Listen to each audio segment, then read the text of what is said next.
임진왜란, 정유재랑 여기에 흑인 용병이 있었다는 거 아십니까? 바닷속에 들어가서 밥을 먹지 않고도 작업을 할 수가 있고 UDT, 해군 특수작전을 벌이는 그런 사람들이다. 또 다른 용병이 등장을 해요. 웬 거인들이 쾅쾅쾅쾅 문을 부수고 있습니다. 일반인들의 키에 10배가 넘는다라고 나와 있는데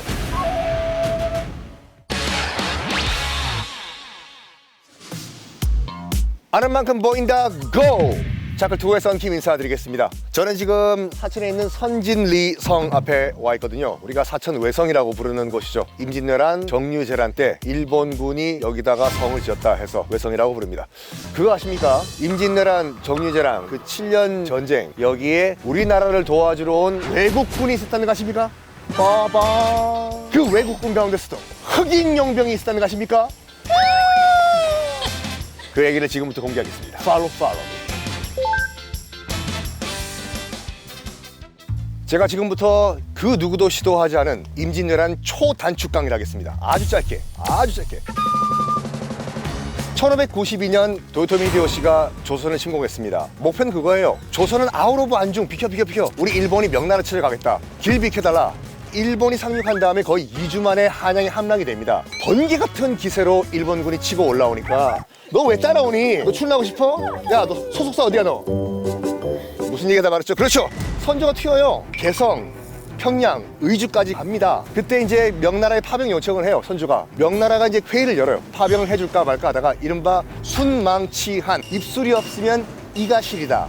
어차피 저기 올라오는 일본군의 최종 목표가 우리 명나라라고 하니까 명나라 땅에서 전쟁하지 말고 남의 나라 땅 조선 가서 우리 결판 내자 해서 원군을 보내줘요. 이게 이른바 이제 임진왜란의 명군 참전인데 그런 다음에 한 4년 동안의 지리한 휴전 협상이 진행됩니다. 명나라와 일본 사이에. 조선은 아웃 오브 회의했어요. 뛰지도 못하고. 그러다가 결국에는 협상이 결렬되고 다시 도요토미 히데요시가 1597년 두 번째 정유재란 때 어마어마한 군대를 조선에 보냅니다. 멘붕이 와버린 선조는 또다시 명나라의 SOS를 치는데 명나라가 병사가 모자라다 보니까 컨트롤하고 있던 여러 제후국들에게 너희 병사 얼마 보내? 돈 줄 테니까 너 용병해. 다국적 군이 그때 탄생을 하는 겁니다. 그 다국적 군 안에 아프리카계 흑인도 있었다라는 것이죠. 당시 명나라 장군이 이제 팽유격이란 사람이었는데 그 선조한테 얘기합니다. 번역을 해드리면 우리가 먼 바다 세 나라를 건너서 먼 나라에서 데려온 신병입니다. 새로운 병사입니다. 그래서 기록에 따르면 정확하게 묘사를 했어요. 일단은 눈동자가 노랗다. 그리고 얼굴이 시커멓다. 피부가 검다. 그리고 수염이랑 머리가 꼬불꼬불하다. 그것만 딱 봐도 우리가 이제 아프리카계 흑인이다라는 걸 알 수가 있죠. 그리고 아프리카계 용병을 해귀, 바다의 귀신이다. 바닷속에 들어가서 며칠 동안 밥을 먹지 않고도 작업을 할 수가 있고 배 밑에 구멍을 뚫어가지고 침몰시키는 이런 특수작전을 벌이는 해귀다라는 기록이 있어요. 그러니까 기록에 따르면 우리 측 기록에도 있어요. 선조가 물었습니다. 저들은 어디서 온 병사냐? 물었더니 파랑국 출신입니다 라는 말을 해요. 여기서 말하는 파랑국은 포르투갈을 얘기하거든요. 대항해 시대를 포르투갈인들이 시작한 건 아시죠? 대서양을 내려와가지고 희망봉 거쳐가지고 인도까지 가는데 성공합니다. 포르투갈이 거쳐왔던 아프리카 연안 국가들이지 않습니까? 이쪽이 다 포르투갈의 식민지가 돼요. 그럼 당연히 포르투갈 상인들이 노예로 데려갔겠지요. 임진왜란이 터지기 그 즈음에 마카오가 포르투갈의 식민지가 됩니다. 식민지라기보다 그냥 강제로 뺏었어요, 포르투갈이. 그래가지고 추측이에요. 동아프리카에서 끌려온 포르투갈 노예가 마카오까지 왔다가 정유재란의 용병으로 참전한 것이 아닌가라는 추측이 있어요.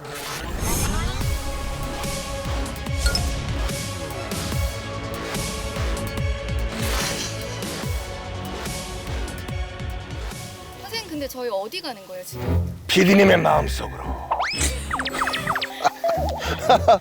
흑인 용병이 실제로 정유재란 때 참전해서 전투를 벌인 그 현장으로 가고 있습니다. 거의 다 왔어요. 이쪽으로 오시죠.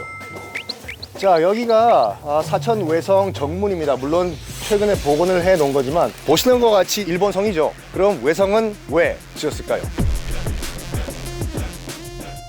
일본은요 기본적으로 점령한 곳은 성을 지어요. 왜냐면 자기들의 병참기지, 한반도 조선 주둔 기지가 필요했던 거예요. 그래서 남해안, 부산, 동래, 그다음에 울산, 여기 사천 이런 데 외성을 쌓아요. 그 중에 한 곳이 바로 여기 사천 외성이죠. 여기서 일어난 전투가 있습니다. 사천성 전투라고 해가지고 정유재란 때 무려 3만 명의 조명 연합군과 이 성 안에 있었던 8천 명의 일본군이 최후의 전투를 벌입니다. 이 전투의 결과는 물론 500년 전에 다 결판 났어요. 인터넷 검색하지 마세요, 여러분들. 결론은 조금 이따 공개하겠습니다. 따라오시죠. 자, 저는 지금 정문으로 들어와서 이제 성벽을 따라 쭉 걷고 있습니다. 그러니까 제가 지금 걷고 있는 여기가 바로 이제 일본 왜군이 공격을 했던 곳이고, 조선과 명나라 조명 연합군은 바로 요 밑에 위를 향해서 공격을 했겠죠. 치열한 교전이 벌어졌던 바로 그 현장이 되겠습니다. 솔직히 하드웨어상으로 봤을 때는 일본군이 져야 돼요. 이 밑에 있던 조명 연합군은 3만 명, 이 위에 있던 일본 왜군은 8천 명이에요. 그렇지만 여기 미로잖아요, 여기가요. 이런 성 형태는 조선군도 그렇고 명나라군도 그렇고 처음 본 거예요. 여기가 어디지? 문이 어디야? 우왕좌왕 하다가 자기들끼리 엉키게 돼요, 여기가요.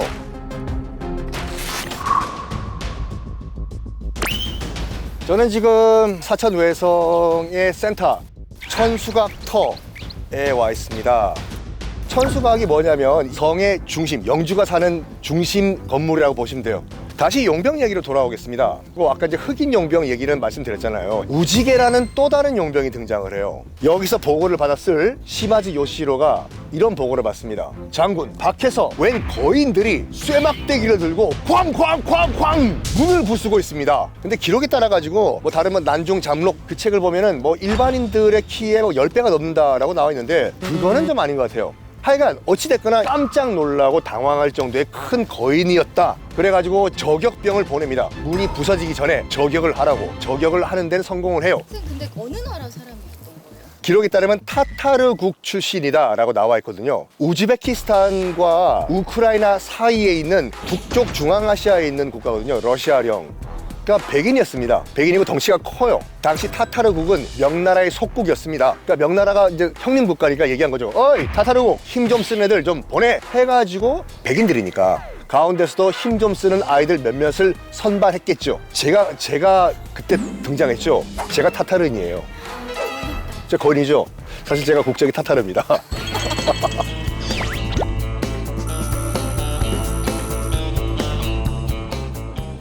자, 정유재란 당시의 사천성 전투, 아까 말씀드린 것 같이 흑인 용병, 거인, 각국의 용병들이 다 집합을 했던 이 국제전 결과가 어떻게 됐을까요? 결과의 비밀은 이 안에 숨겨져 있습니다. 따라오시죠.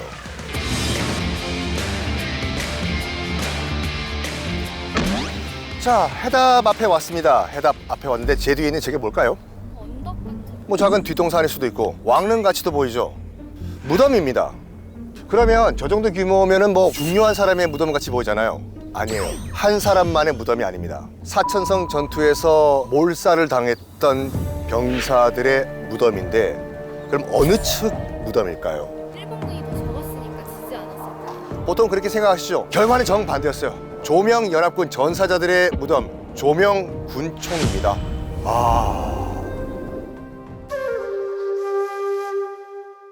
아까 그 사천 외성 가보셨잖아요. 위로같이 꼬불꼬불 우왕좌왕 하다가 아수라장이 된 건. 그런데 또 안타까운 일이 발생을 합니다. 조명 연합군 뒤쪽에 있던 화약이 사고로 폭발을 해버려요. 뻥! 앞쪽에서는 일본군이 치고 내려오죠. 뒤쪽에서는 화약의 대규모 폭발 사고가 일어나죠. 그래서 3만 명의 조명 연합군이 순식간에 다 대패를 하고 말아요. 이 무덤은 누가 만들었냐? 시신을 일본군들이 모아가지고 대충 무덤을 만듭니다. 이런 봉분도 없었어요. 이게 나중에 전쟁 끝난 다음에 사천 백성들이 너무 불쌍하니까 여기에 조명 군총을 여기 백성들이 만들어줍니다. 근데요, 이게 다가 아니에요. 이 시신의 일부가 따로 추모가 되는 공간이 있습니다. 시신의 일부가. 왜 시신의 일부일까? 그 일부가 추모되는 공간으로 따라오시죠.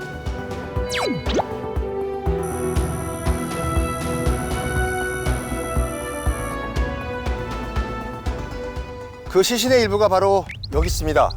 보시는 것과 같이 코 무덤입니다. 코 무덤.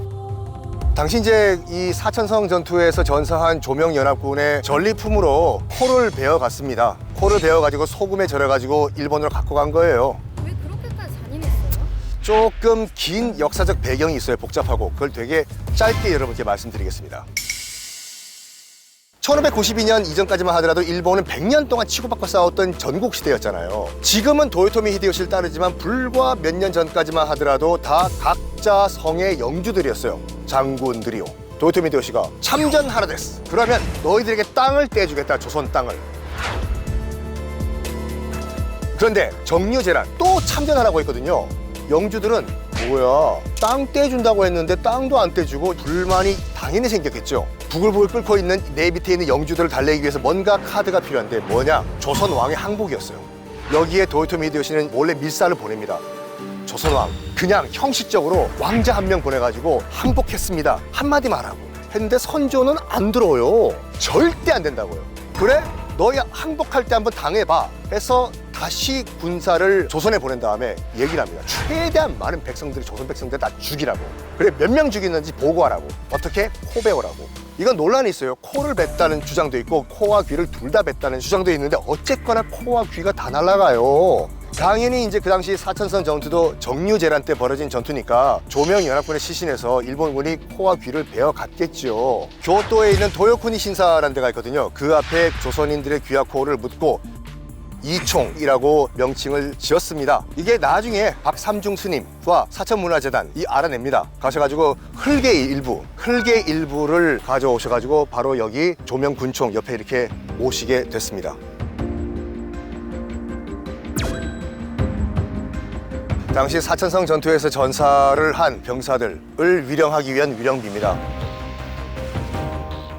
여러분 정유재란에 수많은 다국적군이 참전을 했다는 사실 모르셨죠? 임진왜란 정유재란 하면 우리들이 알고 있는 영웅들이 많습니다. 이순신 장군, 권율 장군 등등등 그분들 정말 훌륭하신 분들입니다. 하지만 먼 이국 땅에서 출발해가지고 이 조선의 사천성까지 앞에 와서 목숨을 잃은 외국인 용병도 있었다는 사실 꼭 기억해 주시기 바랍니다. 오늘 투어 여기서 마치겠습니다. 오늘 투어 끝!